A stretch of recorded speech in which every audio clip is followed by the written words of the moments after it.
Good morning, everybody. All right. A little seat depression. What's up, guys? Good morning, good morning, good morning. Just rolled out of bed, if you can't tell. We got a trade to break down. MFers, all right? All right. Okay, so let's go to Elite Prospects. Like right there, piece. So, last night at 1:06 a.m. Eastern Time, I should believe it or not, I was still awake at that time. I was just getting home from hockey. I had an 11 o'clock game last night, but I wasn't on my phone. I wasn't like... I should have been paying attention. Usually I read Twitter before I go to bed, but I was so tired last night. I just went right to bed. But there was a trade last night. Max Pacioretty was traded from the Montreal Canadiens to the Vegas Golden Knights for, in my opinion, a freaking haul, man. I mean, Jesus Christ. People like on Twitter, a couple people were saying Montreal got gypped in that trade.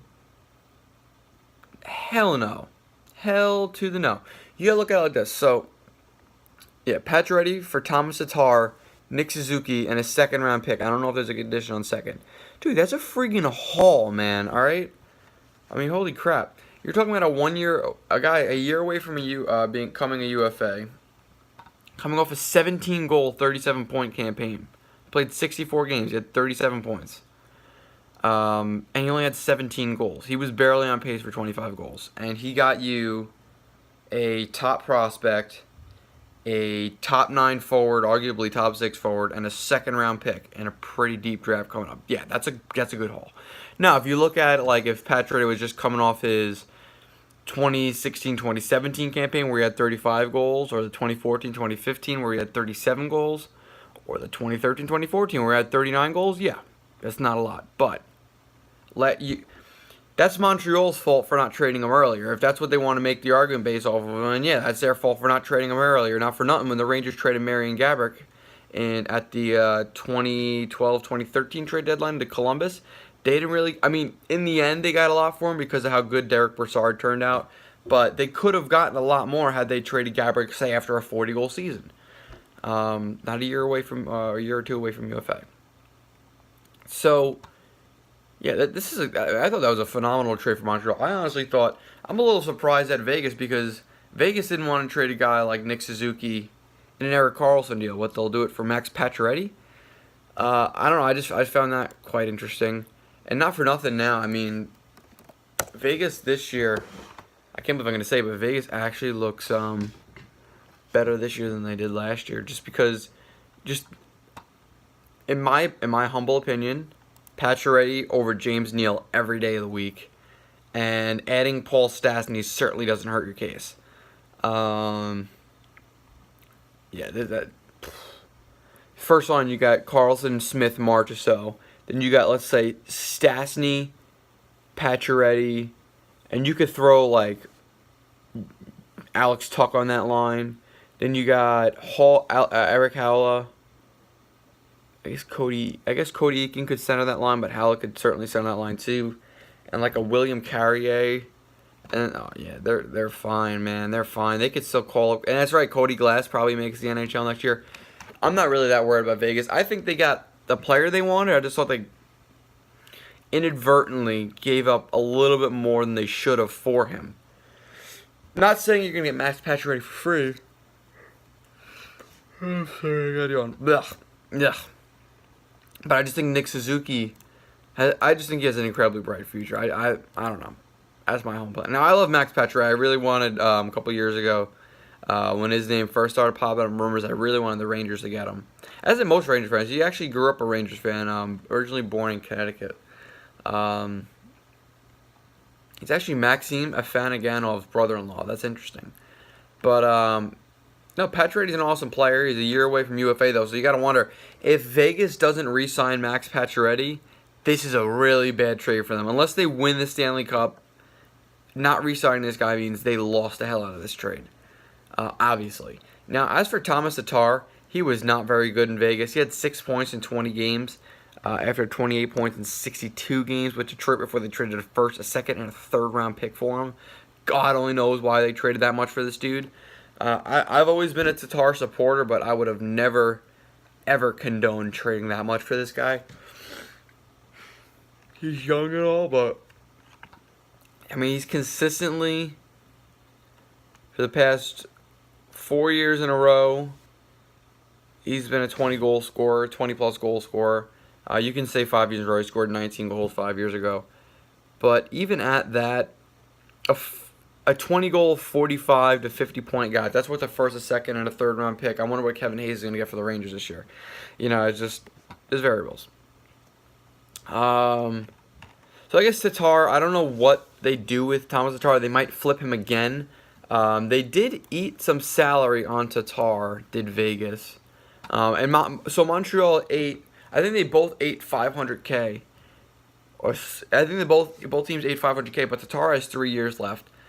So it's a wash for this year, but the next 2 years they do have Thomas Tatar at a bit of a discount. At $4.8 million is not really a discount because that's a lot of money for this dude, in my opinion.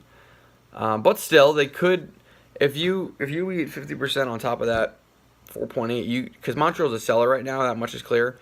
Thomas Tatar at $2.4 million, a 20-goal scorer that cheap, yeah, you're probably gonna get a decent amount from him. I could imagine if they want to flip Tatar, they could probably, I don't think they could get a first-round pick for him unless he really has a good year. Actually, they might, but they could definitely get a collection of things for Thomas Tatar still, I'd think at least. It's kind of like when the Rangers got Ryan Spooner in the Nashville. I guess it was just a roster player kind of thing. Okay, so that's all I got for Tatar. Not that great. But Nick Suzuki, I think, is the key player in this trade because Montreal now has a really, really, really, really deep young center core. Here's what Elite Prospects wrote on Ryan Suzuki right before he got drafted in 2017. A smart offensive center who thinks the game at a fast pace and makes very good decisions on a consistent basis. Though he may not be the biggest player on the ice, Suzuki plays a thick, sturdy game and it's hard to knock off the puck, especially when he has his feet moving. He's an excellent skater that knows his own game well, skilled with the puck, and has a high level of hockey sense. This blend of talent and work ethic is hard to come by. Invaluable in the long run. So people say Nick Suzuki isn't big. He's 5'11". He's 183. So he's pretty sturdy. He literally just turned 19 years old August 10th. So he's in his 19th year. So he's still a kid, man. Very young. And reference what he's done the last 2 years. 2016, 2017 with the Owen Sound attack. He had 45 goals and 96 points. So he had 51 assists on top of that. Let me see his 2016, 2017 year. So his 2016, 2017 year, he was second in points, but only by 2. Petrus Palmu was a 20-year-old. He was an overager, and I guess that's why. So that certainly helped him score. However, this year, Suzuki was by himself, basically. So this year he had 100 points. He had 42 goals, 58 assists. Person in second had 69 points, 24 goals, 45 assists. So Suzuki carried the Owen Sound attack this year. So it's quite clear he's an elite. He could be an elite player in the NHL. Nick Suzuki is mad good, and on top of that, he is a righty. He is a right-handed center. Now, if we go ahead and go to Montreal, pull them up on Cap Friendly, see if we can get their center core now. Because now they got Jesperi Kotkaniemi and they got Ryan Suzuki. That's not even to mention that Jonathan Drouin they picked up as a center. They can move him to the wing now full-time. They can have Domi as a wing full-time. They brought in Thomas Buchanan. They still got Philip Dano. Dano will probably still be the first or second-line center this year while Kotkaniemi and Suzuki get used to the NHL.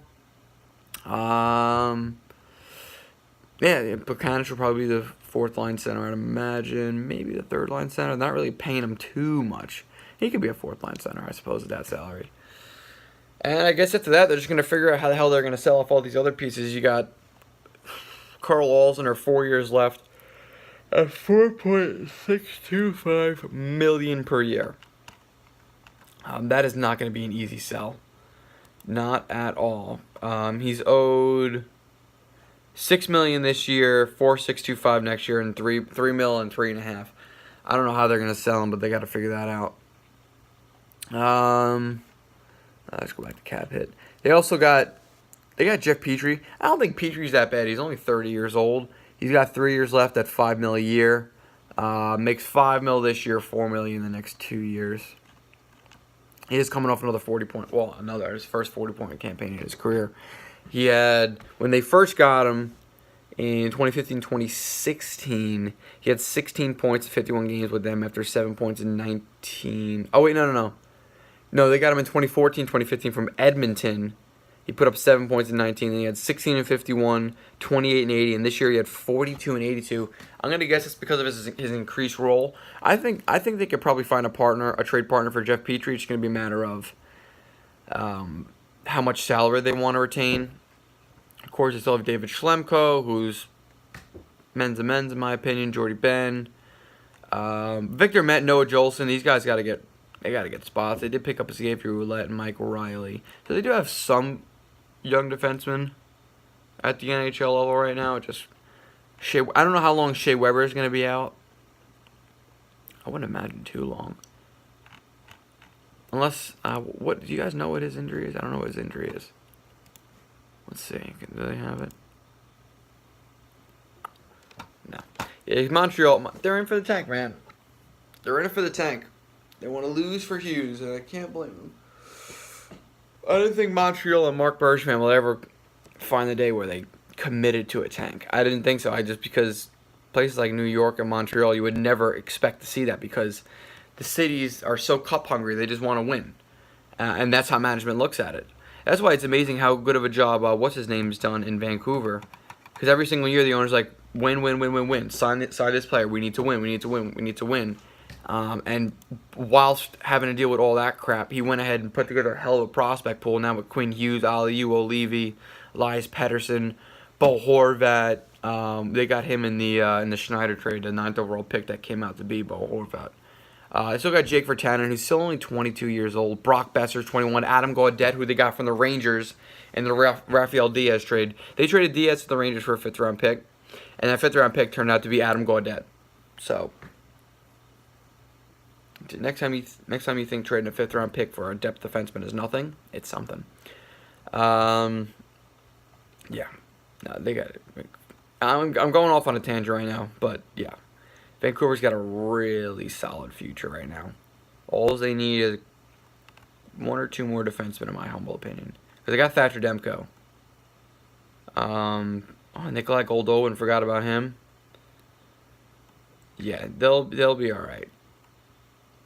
The only reason I say 1 or 2 more defensemen because if they could have Levy, Hughes, and then pair them with 2 guys and have 2 solid bottom pair guys. I mean, Ben Hunt and Nago. I've totally forgot about Ben Hunt and Troy Stetcher. They got those 2 guys. 2 pretty solid defensemen right there. Anyways.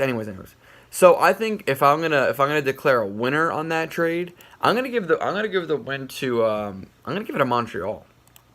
I seriously think Montreal won that trade. They got a top I think Suzuki was like the 13th best prospect in the NHL. I think that's what they rated him on TSN, I think. But, I mean, that's a good haul for Montreal. I like it. You guys comment down below your thoughts on the trade.